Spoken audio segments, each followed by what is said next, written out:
40 प्रश्नों में आपका क्या स्कोर रहता है, ईमानदारी से कमेंट बॉक्स में लिखिएगा। इसके अलावा अगर कुछ नया कॉन्सेप्ट आप सीखते हैं तो इसको आप अपनी कॉपी में नोट करिएगा। पहला प्रश्न आपकी स्क्रीन पर लग चुका है। निम्नलिखित में से कौन सा कथन व्यक्ति के विकास की प्रक्रिया के बारे में सही है? आपके सिलेबस में पहला ही टॉपिक है विकास वाला, तो प्रश्न आना ही आना है। प्रश्न संख्या 1 में आपसे पूछ रहा है व्यक्ति के विकास की प्रक्रिया के बारे में सही कथन कौन सा है। कहता है कि विकास की प्रक्रिया एक दिशीय होती है, यह केवल व्यक्ति की आनुवांशिकता से प्रभावित होता है। विकास की प्रक्रिया में सांस्कृतिक विविधताएं होती हैं। विकास केवल वातावरणीय कारकों द्वारा निर्धारित होता है। कुछ बच्चे यहाँ पर सी आंसर कर रहे हैं, कुछ बच्चे डी आंसर कर रहे हैं, अलग अलग आंसर आ रहा है। प्रश्न को ठीक से पढ़िए। प्रश्न में आपसे पूछ रहा है सही है, ये नहीं पूछ रहा है कि सही नहीं है। कुछ लोग यहाँ पर इसको पढ़ रहे हैं सही नहीं है, तो वो बच्चे इसका आंसर डी लगा रहे हैं केवल देख कर कि गलत है। केवल वातावरण नहीं, यहाँ पर आनुवांशिकता का भी रोल रहता है बच्चे के विकास में। एक दिशी प्रक्रिया नहीं है विकास। कैसी प्रक्रिया है? बहुदिशीय प्रक्रिया है, बहुआयामी प्रक्रिया है। केवल आनुवांशिकता से प्रभावित नहीं होता बल्कि वातावरण का भी रोल रहता है। ठीक है, तो यहां पर आपका पहले प्रश्न का उत्तर होगा विकास की प्रक्रिया में सांस्कृतिक विविधताएं होंगी। ठीक है, कितने नंबर पर सिलेक्शन होगा इस पर वीडियो बना है, आप देखिए जाकर के।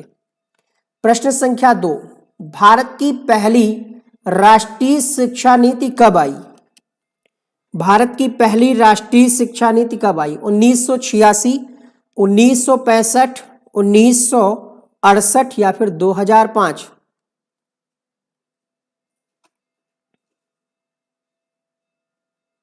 उत्तर होगा इस प्रश्न के लिए 1968। पहली पूछ रहा है, पहली राष्ट्रीय शिक्षा नीति आई 1968 में, सबसे पहली बार। ठीक है, उसके बाद कब आई? 86 में। तो पहली जब पूछे तो आप लगाएंगे 68। ध्यान दीजिएगा, राष्ट्रीय शिक्षा नीति सबसे पहली बार कब आई? 1968 में। और अभी जो लेटेस्ट में आई है ये कौन सी है, ये कब आई है जरा बताइए? 2019, 2020, 2021 या फिर 2022? नवीनतम बताइए, नवीनतम नई शिक्षा नीति कौन सी आई है? तो 2020 में आई है। ठीक है, जो आपकी राष्ट्रीय शिक्षा नीति 1968 में आई थी, तो आपसे प्रश्न बन सकता है कि उस समय कौन सी सरकार थी, या उस समय जो है कौन प्रधानमंत्री था या कौन राष्ट्रपति था। ऐसे आप क्वेश्चंस की चेन बना करके इंपॉर्टेंट फैक्ट को नोट कर सकते हैं। देखिए, कोठारी आयोग आपने नाम सुना होगा। कोठारी आयोग ने अपनी रिपोर्ट जब सौंपी भारत सरकार को, कब सौंपी? तो 1966 में। 1966 में भारत सरकार को रिपोर्ट सौंपी गई कोठारी आयोग के द्वारा। कोठारी आयोग की अध्यक्षता किसने की? डॉक्टर दौलत सिंह कोठारी के द्वारा अध्यक्षता की गई। तो वहां पर कुछ सुझाव दिए गए थे। ठीक है, और अगर आपसे प्रश्न पूछे कि इसकी घोषणा कब की गई, तो 1968 में 24 जुलाई को 1968 में घोषणा की गई। इस नीति में शिक्षा के राष्ट्रीय महत्व पर जोर दिया गया। इसके अलावा शिक्षा की व्यवस्था पर केंद्र और राज्य सरकार दोनों का ही उत्तरदायित्व तय किया गया कि दोनों की ही जिम्मेदारी होगी। और यह कहा गया कि शिक्षा पर केंद्रीय बजट का, जितना केंद्रीय बजट होगा उसका 6% शिक्षा पर खर्च किया जाएगा। प्रश्न बन सकता है कि पहले शिक्षा नीति 1968 के अनुसार शिक्षा पर केंद्रीय बजट का कितना प्रतिशत खर्च किया जाएगा? तो 6%। इसके अलावा एक कॉन्सेप्ट था, शिक्षा का प्रारूप था 10+2+3, जिसमें आप सबने पढ़ा है। पहले हाई स्कूल किया, +2 मतलब इंटर, फिर आपका ग्रेजुएशन 3 साल का होता था। लेकिन जो नई शिक्षा नीति आई है इसमें क्या प्रारूप हो गया है, जल्दी से कमेंट करिएगा। अगर आपने हाल ही की जो शिक्षा नीति है, अगर आपने वो पढ़ा है तो बताइएगा। कि उसमें अभी शिक्षा का प्रारूप मतलब ये क्या हो गया, 5+ क्या हो गया, जल्दी से बताइए। इसके अलावा आपका आरटीई एक्ट आया है बाद में 2009 में। उस समय जब 1968 में ये शिक्षा नीति आई तब आपका अनुच्छेद 45 था, जिसके अंतर्गत 6 से 14 वर्ष तक के बच्चों के लिए निःशुल्क प्राथमिक शिक्षा की व्यवस्था की गई थी। चलिए अभी है, अभी कोई तो वहां पर 1+2 लिख रहा है, भाई 1+ नहीं है, 5+3+3+4 अभी ये सिस्टम है। तो ये आपको अंतर ध्यान रखना है। पहले क्या था, 10+2+3 था, अभी क्या है, अभी कुछ लोग भी उल्टा लिख रहे हैं भाई, कंफ्यूज हो रहे हैं, 5+3+3+4। चलिए आगे बात करते हैं अगले प्रश्नों के लिए। प्रश्न संख्या, अब यहां से आपको ये जानकारी मिल गई कि आपको जितनी भी राष्ट्रीय शिक्षा नीति आई है उन सब के बारे में डिटेल से पढ़ना है, कहीं से भी प्रश्न पूछा जा सकता है। तीसरा प्रश्न, पॉक्सो संशोधन विधेयक किसने पेश किया? पॉक्सो संशोधन विधेयक, ये नया कॉन्सेप्ट है आपके लिए, केवीएस में पूछा जाएगा। किसके द्वारा? मनमोहन सिंह, डॉक्टर मनमोहन सिंह, डॉक्टर धर्मेंद्र प्रधान, अरुण जेटली या फिर Virendra Kumar? POCSO amendment bill ये पेश किया गया था वीरेंद्र कुमार के द्वारा, ठीक है, वीरेंद्र कुमार के द्वारा। तो यहां पर आपका उत्तर होगा ऑप्शन नंबर फर्स्ट के साथ।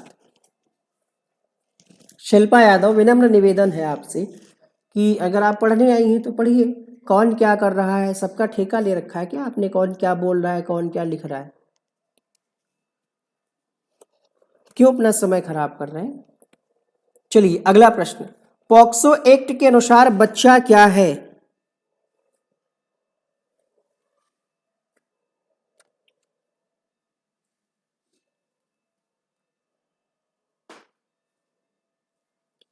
प्रश्न संख्या 4, पॉक्सो एक्ट के अनुसार अगर हम बच्चे की बात करें तो इसमें क्लियर बताया गया है, जब आप पढ़ेंगे ये वाला एक्ट, इसको हमने कल टेलीग्राम पर अपने पीडीएफ शेयर कर दिया था। 18 वर्ष से कम आयु के व्यक्ति को बच्चा कहा गया है, मतलब पूछा गया है कि बच्चे की उम्र क्या यहाँ पर निर्धारित की गई है, तो 18 वर्ष से कम आयु का कोई भी व्यक्ति बच्चे की कैटेगरी में रखा गया है। याद रहेगा आपको। अगला प्रश्न देखिएगा, डॉक्टर जो वीरेंद्र कुमार हैं ये मंत्री रह चुके हैं भारत सरकार में, इनके कार्यकाल में पॉक्सो एक्ट आया था, तभी इनका नाम है ये ऑप्शन में। एफएलएन किसका संक्षिप्त रूप है? एफएलएन का फुल फॉर्म आपको बताना है। Foundational literacy and number, fundamental literacy and national, foundational literacy and numeracy, favourite literacy and numeracy. प्रश्न संख्या 5, एफएलएन। एफएलएन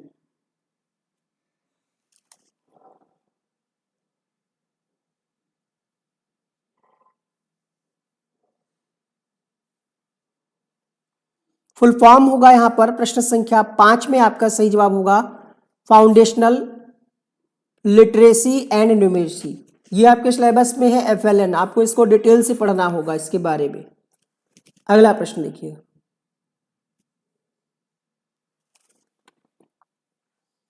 छह वर्ष की आयु में मस्तिष्क का संचयी मस्तिष्क कितने प्रतिशत विकसित होता है? 6 वर्ष की आयु में मस्तिष्क का विकास कितने प्रतिशत हो जाता है?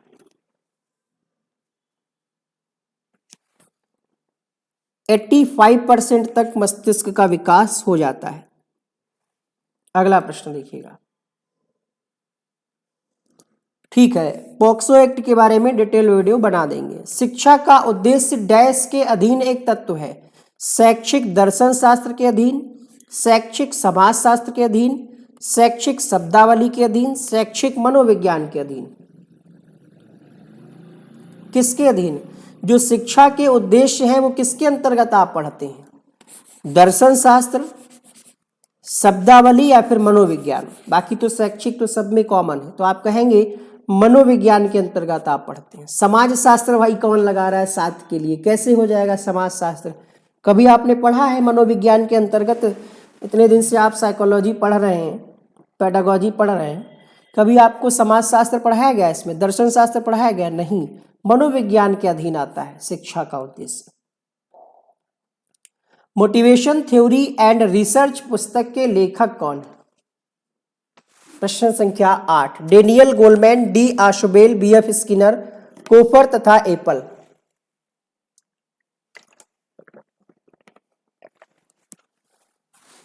मोटिवेशन थ्योरी एंड रिसर्च, इसके लेखक हैं कोफर तथा एप्पल।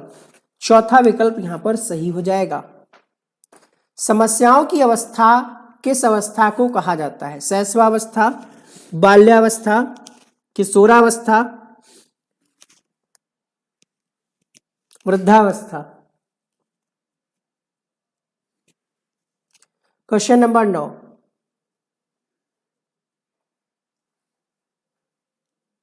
सबसे ज्यादा समस्याएं जो है, इन समस्याओं से आप गुजर चुके हैं। किशोरावस्था में सबसे ज्यादा समस्याएं होती हैं। 9 का आपका तीसरा विकल्प सही हो जाएगा। आरटी 2009 में कितने अध्याय हैं? बताइए। आरटी एक्ट 2009 में कितने अध्याय हैं?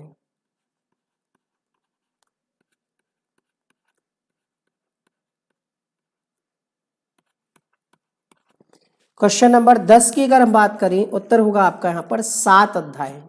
कितने अध्याय हैं? 7 चैप्टर हैं इसमें। इसको आप डिटेल से पढ़िएगा। RTE act 2009। प्रश्न बनता है कि आरटीई एक्ट कब लागू हुआ? पूरे भारत में ये अधिनियम कब लागू हुआ? 2009 में, 2010 में, 2005 में, 2020 में? बताइए कब लागू हुआ?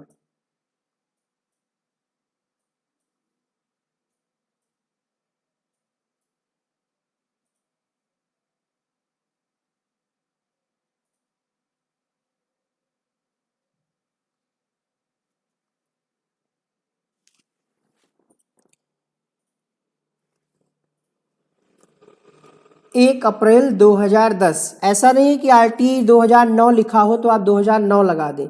ये प्रश्न आपका सुपरटेट 69,000 शिक्षक भर्ती में पूछा जा चुका है, ध्यान रखिएगा। अगला प्रश्न, जीन पियाजे के अनुसार पूर्व संक्रियात्मक चरण में बच्चे निम्न में से क्या कर पाते हैं? प्रतिलोमिक चिंतन, प्रतीकात्मक खेल, अनुक्रमिक वर्गीकरण या फिर संरक्षण। तो जो पूर्व संक्रियात्मक अवस्था है, इस अवस्था की विशेषता है बच्चे में प्रतीकात्मक खेल का विकास हो जाता है। प्रतीकों को वो समझने लगता है। आप अगर बता देते हैं बच्चे को कि बेटा ये HORSE हॉर्स, हॉर्स मीन्स घोड़ा है, तो वो घोड़ा देख करके ही वो समझ जाता है कि हाँ ये हॉर्स है। कॉन्सेप्ट उसका जो है प्रतीक के माध्यम से बनने लगता है माइंड में। अगला प्रश्न देखिएगा, प्रश्न संख्या 12। कक्षा में सृजनात्मकता को बढ़ावा देने के लिए विद्यार्थी को कैसे अवसर प्रदान करने चाहिए?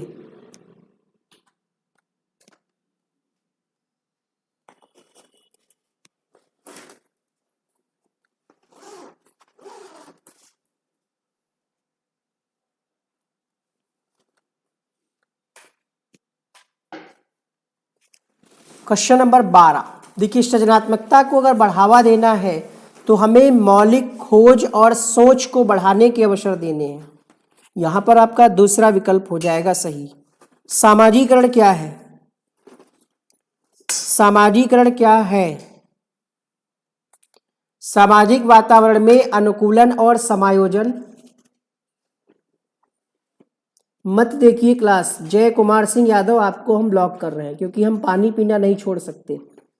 क्लास मत देखिए। जिसको लगता है कि क्लास में पानी ना पिए, कतई मत देखिए क्लास, ठीक है? नफरत है मैं ऐसे लोगों से, धिक्कार है तुम्हारी जिंदगी पे। क्वेश्चन नंबर 13 देखिए, सामाजिकरण क्या है? खुद के सामाजिक मानदंड बनाना, बड़ों का सम्मान करना, या फिर सामाजिक वातावरण में अनुकूलन और समायोजन।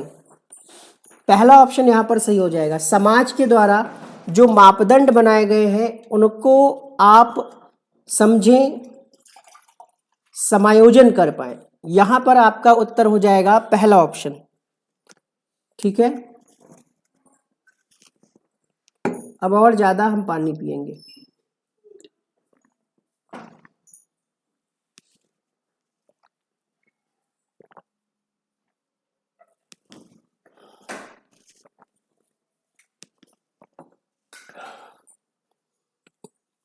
क्वेश्चन नंबर 14, सीखने की प्रक्रिया में शिक्षक की भूमिका होनी चाहिए। क्या भूमिका होनी चाहिए बताइए? सुगमकर्ता की, सुविधादाता की, प्रशिक्षक की, या फिर परामर्शदाता की? टीचर का रोल क्या है? अगर बच्चा सीख रहा है, कक्षा में आ रहा है, तो उसकी भूमिका क्या होगी भाई? सुविधादाता, परामर्शदाता, सुगमकर्ता, ए, बी और डी, अर्थात यहां पर आपका पहला विकल्प सही हो जाएगा। अब कई बार क्या होता है, हम रट करके घर से गए हैं कि शिक्षक की भूमिका होनी चाहिए सुविधादाता। जल्दी में क्या होता है, हमें और कोई ऑप्शन दिखता ही नहीं है, हमें सिर्फ सुविधादाता दिखता है और हम बी लगा देते हैं, और जब घर आते हैं, जब पेपर देखते हैं, तब समझ में आता है कि अरे ये क्या हमने कर दिया, है ना। तो ध्यान रखिएगा, यहां पर आपका पहला ऑप्शन सही होगा, ए, बी और डी। अगला प्रश्न है यहां पर, एक शिक्षक विद्यार्थियों में सामाजिक मूल्यों को विकसित कर सकता है। अनुशासन की अनुभूति को विकसित करके, आदर्श रूप से बर्ताव करके, महान व्यक्तियों के बारे में बोल करके, या फिर अच्छी अच्छी कहानियां सुना करके। जो लोग केवीएस पीआरटी के नोट्स के बारे में जानकारी चाहते हैं, नोट्स के चार्जेस वगैरह आपको व्हाट्सएप पे बता दिए जाएंगे। ठीक है, यहाँ पर आप टेलीग्राम से हमारे डेमो नोट्स को आप डाउनलोड करके पहले इसको देख लीजिएगा कि इसमें क्या क्या आपको मिलेगा और किस तरीके की चीज़ें मिलेंगी। जैसे ये हिंदी है, इसके बाद आपको यहाँ पर इंग्लिश मिलेगा, टॉपिक वाइज थ्योरी, कुछ क्वेश्चन के लिए प्रैक्टिस होंगे जो हमने डेमो में अभी नहीं रखे हैं। ठीक है, तो जो लोग नोट्स के लिए है इंटरेस्टेड, वो व्हाट्सएप करके जानकारी करें। ये इंग्लिश का नोट्स है। इसके बाद आप जब देखेंगे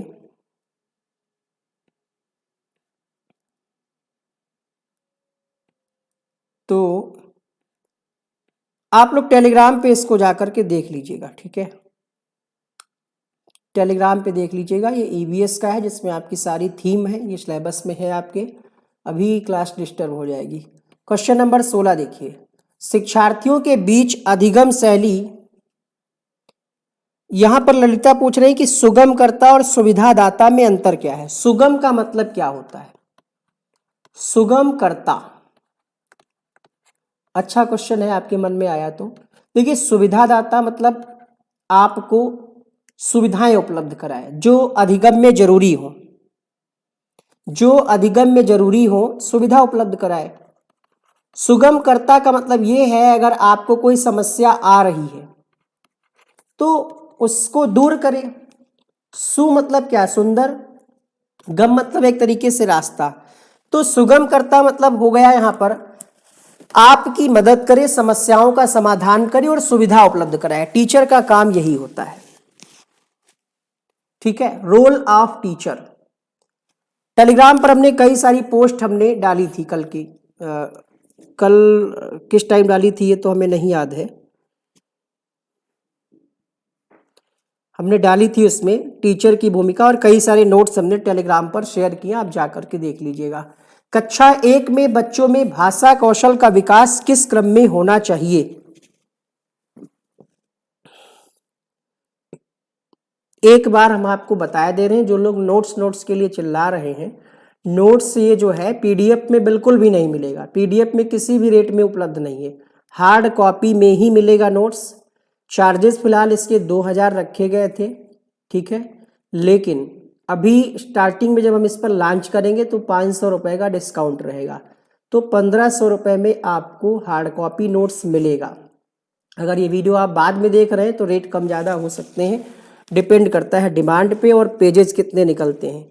ठीक है, तो अभी 1500 रुपये में आपके घर तक नोट्स पहुँचेंगे डंके की चोट पे। अगर आपको अच्छा लगे पहले डेमो देखिए, तब पेमेंट करिए, तब एड्रेस भेजिए। अगर आपको लगता है कि ज़रूरत नहीं है तो प्लीज़ व्हाट्सएप पे मैसेज करके समय अपना ख़राब मत करिएगा। अगर आपको लगता है कि इनकी ज़रूरत है तो आप मंगवाइएगा। और रिटर्न की कोई सुविधा नहीं है, कैश ऑन डिलीवरी नहीं है, PDF नहीं है। सोच समझ करके आप डिसीजन लीजिएगा। यहाँ पर उत्तर होगा सुनना, बोलना, पढ़ना, लिखना। अगला प्रश्न देखिए, प्लीज़ पढ़ाने दीजिए, एक्स्ट्रा कमेंट मत करिए, लास्ट में पूछ लीजिएगा। लास्ट में आप पूछ लीजिएगा, बहुत डिस्टर्ब हो जाती क्लास ऐसे। जिनको ज़रूरत है उनका तो उत्तर मिल जाता है, जिनको ज़रूरत नहीं है वो परेशान हो जाते हैं ना। ठीक है, अब पढ़िए यहाँ पर, मानव व्यक्तित्व किसका परिणाम है? तो आनुवांशिकता और वातावरण की अंतःक्रिया का परिणाम है। अगला प्रश्न यहाँ पर, कक्षा 1 और 2 स्तर के बच्चे कैसे सीखते हैं?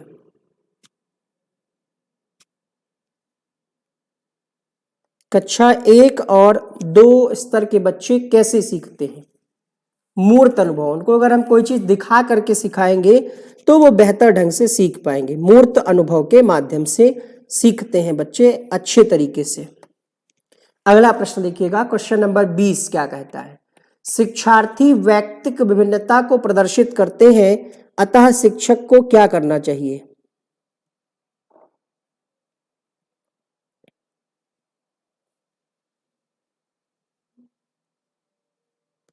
अब कक्षा में तरह तरह के बच्चे हैं, व्यक्तिक विभिन्नता पाई जाती है, तो एक समान गति पे तो आप बल नहीं देंगे।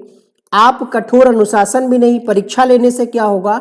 सीखने के विविध अनुभवों को उपलब्ध कराएंगे। अभी कुछ ही क्वेश्चन हम नए बना पा रहे हैं। आने वाले समय में जब थोड़ा सा और हमें टाइम मिलेगा, छुट्टियां वगैरह होंगी जाड़ों की, तो और नए नए क्वेश्चंस बनाएंगे हम आपके लिए, KVS के लिए स्पेशली, जिसमें से प्रश्न फंसेगा। और ध्यान रखिएगा, ये YouTube है, यहाँ पर जो जितना मीठा बोलेगा वो उतना सेल करेगा। मीठा बोलना अभी तक हम सीख नहीं पाए हैं, इसीलिए थोड़ा कड़वा बोलते हैं। जितने लोग जुड़े हैं उसमें से किसी का सिलेक्शन हो जाएगा तो वो हमें ज़्यादा खुशी होगी, बजाय ये कि हमारा कोर्स ज़्यादा बिके। नोट्स, पहली बात तो कोई कोर्स पेड हमारा है ही नहीं, नोट्स है आपकी डिमांड पे, तो लिमिटेड है वो भी। तो ज़रूरी है कि आपका सिलेक्शन हो, जितने कम लोग होंगे उतने ज़्यादा ही ठीक रहेगा हमारे लिए। क्वेश्चन नंबर 21 देखिएगा, अच्छा क्वेश्चन है, यहाँ पर आप गलत करेंगे।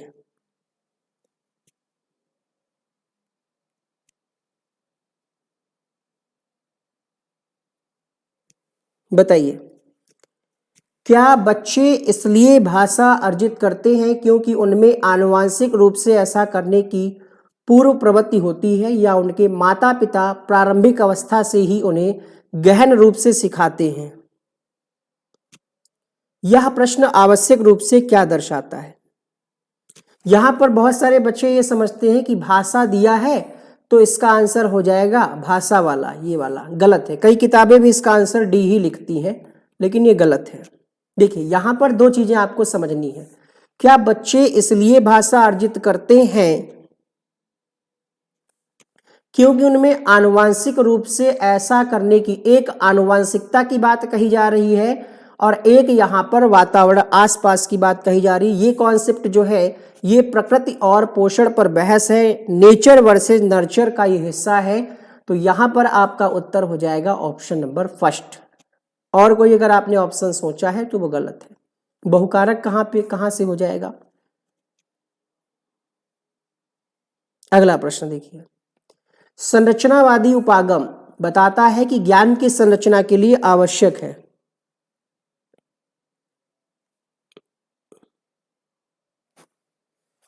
क्वेश्चन नंबर 22, प्रश्न संख्या 22 में आपका उत्तर मिल जाएगा, विद्यार्थी का पूर्व ज्ञान आवश्यक है। संरचनावादियों का मानना है कि पूर्व ज्ञान जरूरी है बच्चे का। उत्तर होगा यहाँ पर ऑप्शन नंबर फर्स्ट। अगला प्रश्न देखिएगा, सामाजिकरण की प्रक्रिया में शामिल नहीं है एक संस्कृति की रीतियों और मानदंडों को सीखना, कौशलों का अर्जन, मूल्यों और विश्वासों का अर्जन, आनुवांशिक संचरण। सामाजिकरण की प्रक्रिया, समाज के द्वारा बनाए गए मापदंडों को अपनाना, खुद को समाज के द्वारा बनाए गए नियमों के हिसाब से ढाल पाना ही सामाजिकरण कहलाता है। शिबू तिवारी, व्हाट्सएप ग्रुप नहीं मैनेज हो पाएगा ना, टेलीग्राम में एक साथ में लाखों बच्चे जुड़ पाते हैं, व्हाट्सएप में लिमिटेड, व्हाट्सएप में नंबर शेयर होने का खतरा रहता है, खासकर गर्ल्स को। सिक्योरिटी पर्पज से टेलीग्राम बेस्ट है। टेलीग्राम पर आप पिछले सारे पीडीएफ देख सकते हैं जो हमने शुरुआत से भेजे हैं। व्हाट्सएप पे जब से आप जुड़ेंगे तभी से मिलेगा, समझिए चीजों को। क्वेश्चन नंबर 23, उत्तर क्या होगा यहां पर? सामाजिकरण की प्रक्रिया में शामिल नहीं है, आनुवांशिक संचरण शामिल नहीं है, बाकी सारी चीजें हैं। कौशलों का अर्जन, मूल्यों विश्वासों का अर्जन, मानदंडों को सीखना। तो इसका ऑप्शन नंबर डी सही हो जाएगा। मानसिक संरचनाएं जो चिंतन के निर्माण प्रखंड है, इसके लिए पियाजे ने किस शब्दापद का प्रयोग किया है? स्कीमा, विकास के क्षेत्र, जीन, परिपक्वन प्रखंड।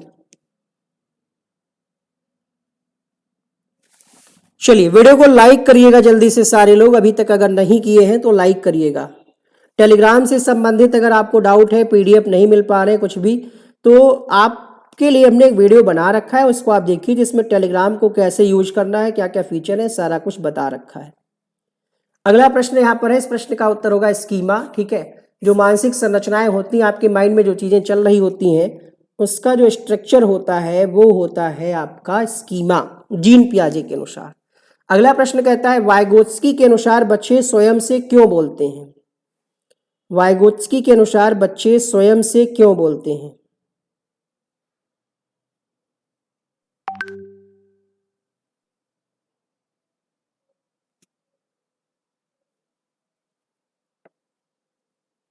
बताइए।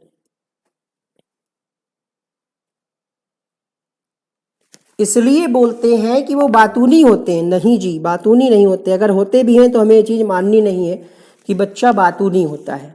इसलिए बोलते हैं कि अहम केंद्रित होते हैं। नहीं जी, अहम केंद्रित होते हैं, लेकिन किसके अनुसार? पियाजे के अनुसार। अगर यही प्रश्न पूछ ले जीन पियाजे के अनुसार तो आप पहला लगाइएगा, लेकिन ये प्रश्न पूछा है वाइगोत्स्की के अनुसार, तो आपका उत्तर हो जाएगा बच्चे अपने कार्य को दिशा देने के लिए बोलते हैं। अगला प्रश्न देखिएगा,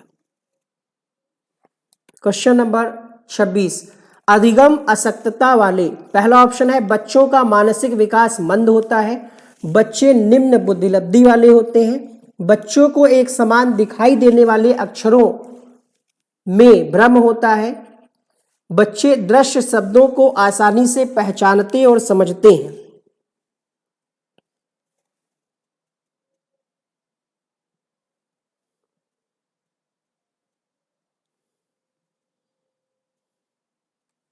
क्वेश्चन नंबर 26 में आपका सही जवाब हो जाएगा भ्रम होता है ऐसे बच्चों को जो सा को वाज पढ़ते हैं, सा को वाज पढ़ते हैं, न्यूक्लियर को अनक्लियर पढ़ते हैं। तो ये अधिगम अशक्तता या अधिगम अक्षमता। एक प्रश्न याद आ गया, जिसको पता है वही कमेंट करेगा कि अधिगम अशक्तता, जिसको आप कहते हैं लर्निंग डिसेबिलिटी, इसके बारे में सबसे पहले अध्ययन किसके द्वारा किया गया? बताइए, इसके बारे में सबसे पहले अध्ययन किसके द्वारा किया गया? जिसको पता है बताइए। William Kilpatrick, William McDougall, Thorndike, Kohler, Pavlov, Jean पियाजे।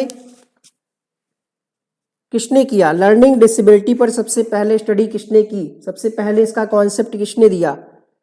जल्दी से बताइए कमेंट बॉक्स में। फिर हम अगला प्रश्न लगाते हैं। बताइए क्रिएटिविटी क्या है, सृजनात्मकता क्या है? बहुत क्लास डिस्टर्ब हो जाती कमेंट देखने के चक्कर में। सृजनात्मकता क्या है? कुछ नया करना, है ना। सृजनात्मकता का संबंध होता है अपसारी चिंतन से। तो जिस ऑप्शन में अपसारी चिंतन लिखा हो वही इसका सही उत्तर हो जाएगा। कोई जरूरी नहीं है कि जो 200 से ऊपर वाला, ऊपर बुद्धिलब्धि वाला बच्चा हो वही सही होगा। नहीं भाई, गलत हो गया। बुद्धि एक प्रकार का नहीं, उत्तर होगा समस्याओं के मौलिक और अपसारी समाधानों को पहचानने अथवा तैयार करने की। कुछ लोग किलपैट्रिक लिख रहे हैं, कुछ लोग लिख रहे हैं नो आइडिया। एक बच्चे का कमेंट आया था, हमें ठीक लगा था, सैमुअल अलेक्जेंडर किर्क, यही नाम था I think, Samuel Alexander Kirk. हाँ, सैमुअल अलेक्जेंडर के द्वारा सबसे पहले लर्निंग डिसेबिलिटीज की बात कही गई थी।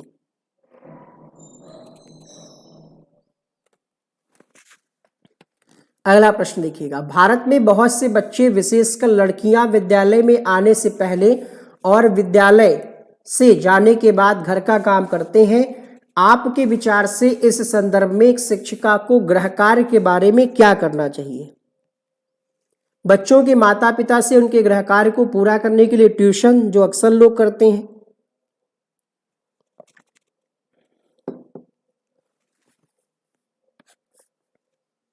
ट्यूशन ठीक नहीं है, आरटी 2009 के अनुसार ट्यूशन नहीं लगवानी है। तो यहां पर दंड देना भी गलत है। जरूरी ये होगा कि शिक्षिका को ऐसा गृह कार्य देना चाहिए जो विद्यालय में कराए गए अधिगम को बच्चों के घरेलू जीवन से जोड़ता हो, ज्यादा प्रभावशाली होगा, रियल लाइफ से जोड़ता है। एक प्रभावी कक्षा में बच्चे शिक्षक से डरते हैं, बच्चे शिक्षक का सम्मान नहीं करते, बच्चे अपने अधिगम को सुगम बनाने के लिए, सुगमकर्ता आप कहते हैं ना, सुगम बनाने के लिए, यही है सुगमकर्ता का काम। सुगमकर्ता के बारे में ये लाइन सबसे अच्छी तरीके से डिस्क्राइब कर रही है, इसका आंसर भी यही होगा। ठीक है, शिक्षक का काम ही है सुगम बनाना, अधिगम को सुंदर तरीके से प्रस्तुत करना, समस्या समाधान करना। तो यहां पर आपका सी हो जाएगा। ये क्यों गलत होगा? क्योंकि यहां पर प्रत्यास्मरण की बात कही गई, यहां पर दंड की बात कही गई, तो ये सही नहीं होगा। यहां पर कहा जा रहा है शिक्षक का सम्मान नहीं करते, तो ये भी सही नहीं होगा। ज्ञान के एक बड़े असंबद्ध भाग को प्रस्तुत करना शिक्षार्थियों के लिए अवधारणात्मक समझ को प्राप्त करने को कठिन बनाएगा, प्रत्यास्मरण को आसान बनाएगा। असंबद्ध का मतलब जिसका ज्ञान से कोई संबंध ही ना हो, उसके बारे में सही विकल्प कौन सा है? प्रश्न संख्या 30। जब कोई मतलब ही नहीं है तो कठिन बनाएगा बच्चे के कॉन्सेप्ट को समझने में। बच्चे को पढ़ाना है जीन पियाजे, मान लिया आपको, खैर ये कठिन हो जाएगा। मान लिया बच्चे को पढ़ाना है संज्ञा, और आप पढ़ा रहे हैं क्या, खून कितने प्रकार का होता है, यानी ब्लड ग्रुप कितने प्रकार का होता है, तो इसका कोई मतलब है? इन दोनों का आपस में कोई संबंध है? कोई खास संबंध नहीं है। तो इससे क्या होगा? कठिनाई महसूस होगी बच्चे को जब आप पढ़ाएंगे कॉन्सेप्ट जिसका कोई संबंध ही ना हो उस चीज से, ज्ञान से, ये कहीं ना कहीं बाधा पहुंचाएगा। परिवार एवं पास पड़ोस बच्चों के सामाजिकरण की मनोवैज्ञानिक एजेंसियां, प्राथमिक एजेंसियां, मध्य एजेंसियां, द्वितीयक एजेंसियां। सी क्यों नहीं होगा? क्योंकि सहायता नहीं करेगा भाई, क्योंकि जब उसका संबंध ही नहीं है।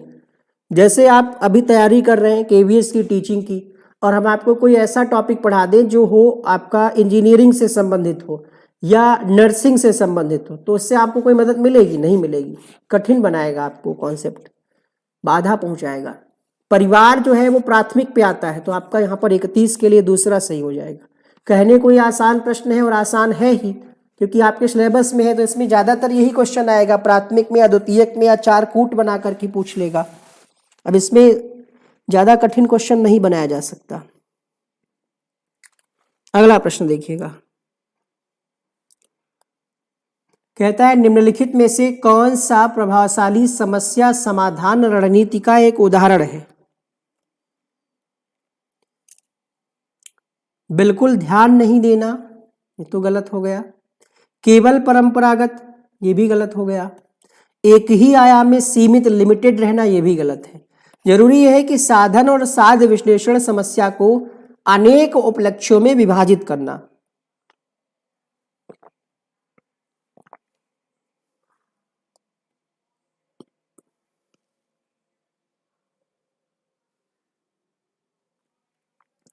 निम्नलिखित में से कौन सी शिक्षण अधिगम के लिए एक प्रभावशाली शिक्षण प्रणाली नहीं है? बताएं।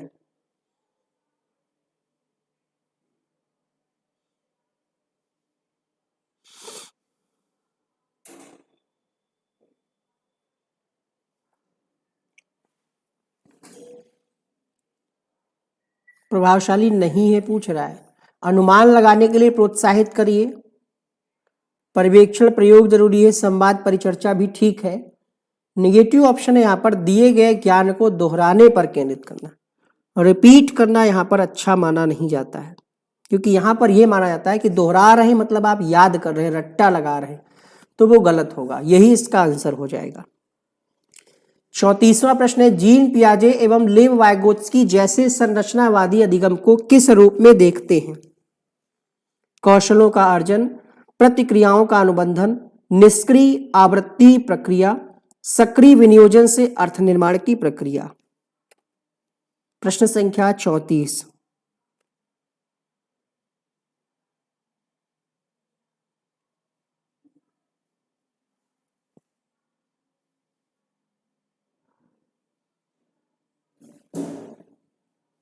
भाई जो संरचनावादी मनोवैज्ञानिक हैं वो अधिगम को, निष्क्रिय तो बिल्कुल नहीं होगा, अनुबंधन की बात करते हैं, व्यवहारवादी, ठीक है, व्यवहारवादी। तो यहां पर सक्रिय विनियोजन से अर्थ निर्माण की प्रक्रिया इसका आंसर हो जाएगा। निम्नलिखित में से कौन सा विकास का सिद्धांत नहीं है? निम्नलिखित में से कौन सा विकास का सिद्धांत नहीं है? 35। अलग अलग गति होती है, ये तो है सिद्धांत। क्रमिक होता है, ये भी है। समय के साथ धीरे धीरे घटित होता है, ये भी है। सटीक एवं गति, जन्म के समय, देखिए जन्म के समय ही हर चीज निर्धारित नहीं हो जाती, वातावरण का प्रभाव पड़ता है। तो चौथा जो है ये सही हो जाएगा इस प्रश्न के लिए। 36वां प्रश्न है, निम्नलिखित कथनों में से कौन सा विकास एवं अधिगम के बीच संबंध को सही तरीके से सूचित करता है? पहला है, विकास एवं अधिगम संबंधित नहीं है। अधिगम विकास का ध्यान किए बिना घटित होता है। अधिगम की दर विकास की दर से काफी अधिक होती है। विकास एवं अधिगम अंतः संबंधित और अंतः निर्भर होते हैं। देखिए संबंध तो है, हम ये नहीं कह सकते कि विकास और अधिगम संबंधित नहीं है, दोनों चीजों में संबंध है। और हम ये कहेंगे यहाँ पर कि ये दोनों अंतः संबंधित हैं। जैसे जैसे बच्चे का विकास होता है, बच्चे में अधिगम करने की क्षमता का भी विकास होता है। बच्चा कुछ चीजें जाने अनजाने में सीखने लगता है ऑटोमेटिकली, उसको सिखाना नहीं पड़ता है। अनौपचारिक रूप से बहुत सारी चीजों को वो सीखने लगता है। अवीर की कक्षा में अपने शिक्षक और सहपाठियों के साथ विविध प्रकार की चुनौतीपूर्ण, होगा यहाँ पर, चुनौतीपूर्ण क्रियाकलापों में भाग लेते हैं और मिलजुल कर ज्ञान का निर्माण करते हैं। इस प्रकार की कक्षा क्या कहलाती है? सामाजिक संरचनावादी, वैयक्तिक संरचनावादी, परंपरागत कक्षा या फिर बहुभाषी कक्षा?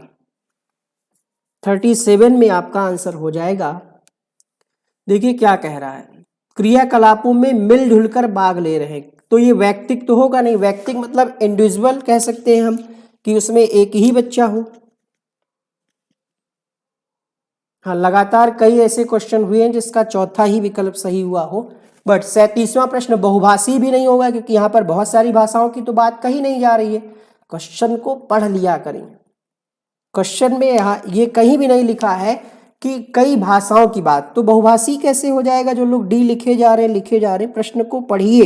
यही गलती आपको परीक्षा में भारी पड़ सकती है। प्रश्न में पूछा क्या जा रहा है और आप आंसर करे जा रहे हैं। प्रश्न में ये कह रहा है, अवीर नाम का कोई बच्चा है या टीचर है, क्या कह रहा है, कक्षा में अपने शिक्षक, यानी बच्चा है। अवीर एक बच्चा है, कोई स्टूडेंट है, शिक्षक और सहपाठियों के साथ विविध प्रकार के क्रियाकलापों में भाग लेता है। कुछ एक्टिविटी कराई जा रही है, मिलजुल करके ज्ञान का निर्माण कर रहा है। ज्ञान का निर्माण कौन करते हैं? संरचनावादी। अकेले तो कर नहीं रहा है, तो वैयक्तिक होगा नहीं, परंपरा आधारित होगा नहीं। इसको हम कहेंगे सामाजिक संरचनावादी। पहला विकल्प यहाँ पर सही हो जाएगा। जहां पर मिलजुल करके काम करने की बात कही जाए तो वहां पर आपका उत्तर हो जाएगा सामाजिक। ये कॉन्सेप्ट है वाइगोत्स्की का। नई शिक्षा नीति या राष्ट्रीय शिक्षा नीति 2020 में क्या प्रस्तावित है? अन्वेषण आधारित अधिगम, संप्रत्य आधारित, वेधन तथा बार बार अभ्यास, चर्चा आधारित? प्रश्न संख्या 38।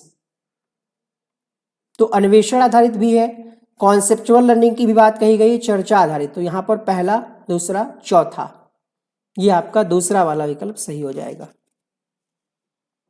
अगला प्रश्न देखिएगा, अधिगम के लिए आकलन हेतु उपयुक्त है सिर्फ साल के अंत में परीक्षाएं, बच्चों के संप्रत्यय बुद्धि का नियमित प्रलेखीकरण, मानकीकृत या फिर केवल प्रत्यास्मरण। तो केवल रटने पर आधारित होगा नहीं, साल के अंत में होगा नहीं, क्योंकि इस बार क्या है, आपका जो सतत एवं व्यापक मूल्यांकन है उसमें आप पढ़े होंगे कि अधिगम के साथ साथ ही मूल्यांकन की प्रक्रिया चलती है।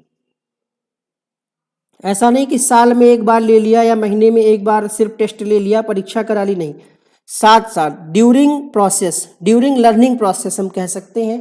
तो इस प्रश्न का आपका जो सही जवाब होगा वो होगा बच्चों के संप्रत्यय बुद्धि का नियमित मतलब रेगुलर मतलब लगातार। 39 में आपका ऑप्शन नंबर बी हो जाएगा। जो लोग सी लगा रहे हैं वो गलत है, स्टैंडर्ड टेस्ट को हम लागू नहीं करते हैं, अधिगम के साथ साथ प्रक्रिया चलती है आकलन की। समावेशी शिक्षा किन विद्यार्थियों के लिए अधिगम के उपयुक्त स्तर मान रखती है? सृजनात्मक, स्वलीन, अधिगम विकार, मानसिक रूप से चुनौतीपूर्ण। Question number 40।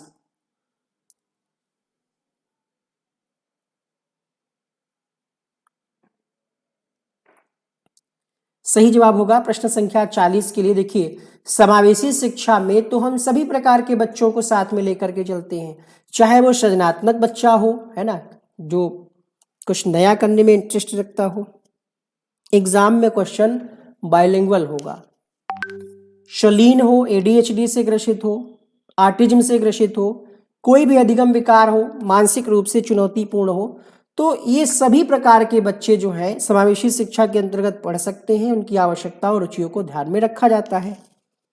40वें प्रश्न का उत्तर हो जाएगा ऑप्शन नंबर 4। तो आज हमने 40 फिलहाल प्रश्न रखे थे। वैसे भी काफी क्लास लेट हो रही थी, 50 क्वेश्चन बनाना था, लेकिन क्लास लेट हो रही थी तो हमें 40 ही क्वेश्चन रखना पड़ा। जल्दी से जो लोग वीडियो को लाइक नहीं किए हैं, जाते जाते लाइक कर दीजिएगा और चैनल को सब्सक्राइब कर लीजिएगा। 368 लोग देख रहे हैं, लाइक अभी 300 भी नहीं है। कल की क्लास में 50 क्वेश्चन बेहतरीन लाएंगे, नए क्वेश्चंस। जो लोग शुरुआत में क्लास को मिस कर दिए, शुरुआत में हम देख लीजिए अच्छे अच्छे क्वेश्चंस यहाँ पर कराए गए हैं। जैसे ये वाला क्वेश्चन है कि भारत की पहली शिक्षा नीति कब आई, तो 1968 में आई। पॉक्सो संशोधन विधेयक किसके कार्यकाल में, उस समय मंत्री थे आपके वीरेंद्र कुमार।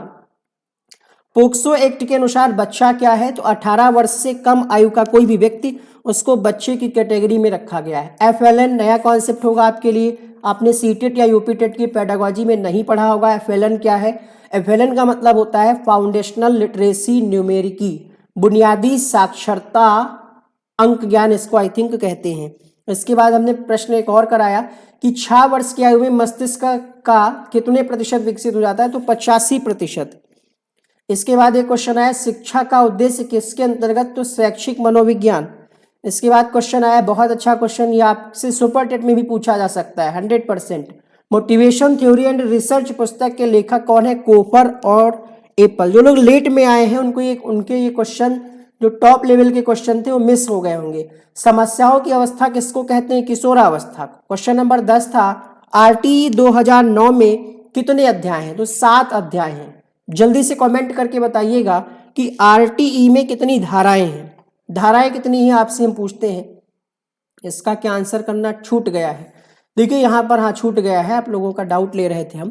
पूछ रहा है कि शिक्षार्थियों के बीच अधिगम शैली में अंतर का कारण। तो आप यहाँ पर सीख रहे हैं, कक्षा में ऑनलाइन पढ़ रहे हैं, कुछ बच्चे किताब से पढ़ रहे होंगे, कुछ बच्चों ने कोर्स ले लिया होगा, कुछ बच्चे अभी शॉप पे जाकर के किताबें खरीद रहे होंगे, तरह तरह के। यानी आपकी जो विचारणा नीति है ये मुख्य कारण हो सकता है अधिगम शैली का। आपके सीखने का तरीका आपकी विचारणा नीति पर डिपेंड करता है।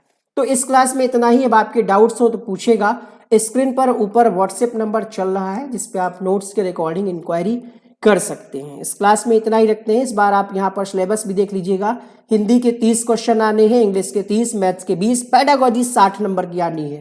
पेडागोजी की अगर हम नोट्स की बात करें तो लगभग 4-5 रातें जगने के बाद अच्छा कंटेंट हमने इकट्ठा कर लिया है और ये छपने के लिए जाएगा, बुकलेट के रूप में आप तक पहुँचेगा।